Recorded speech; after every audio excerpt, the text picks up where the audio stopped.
ئەمڕۆ بەبوونی ڕۆژی جیهانی پاسکیلسواری و گروپی پاسکیلسواری هەڵەبجە لەگەڵ فەرمانگەی ژینگەی هەڵەبجەیە هەستان بە ئەنجامدانی پێشبڕکێیەک بۆ منداڵانی هەڵەبجە.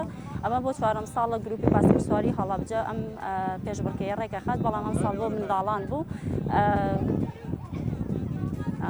ژمارەی بەشداربووانی مناڵان لەم پێشبڕکێیە 50 مناڵ بەشدارن لەم پێشبڕکێیە.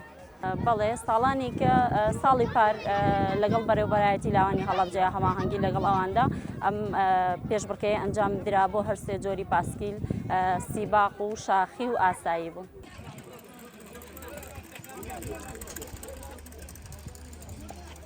من ناوم لیایە، تەمەنم 11 ساڵە، بەشداریم کردووە لەم پێشبڕکەیە بۆ ئەوەی سەرکەوتوو بووم و بە هیوای سەرکەوتن بۆ هەموو. من پێم خۆشە بەشداریکەم لە بوتڵێکی ئەمانەیە و سەرکەوتوو بم. ساڵتان لەبێ، من ناوم سۆس فوادە، یەکەم جارم بوو لەم پێشبڕکەیە بەشداری بکەم و تەمەنم 11 ساڵە و بە یەکەم توای بەشداریانی بچان وەرن وێرە بۆ خەڵات لەلایەن کاشتەخانەوە خەڵاتان پێشکەشەکە.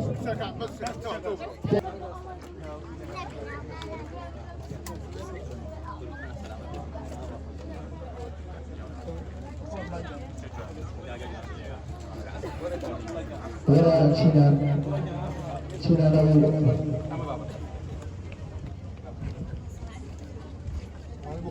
دەستان خۆش بێت، داوا لای سەرجەم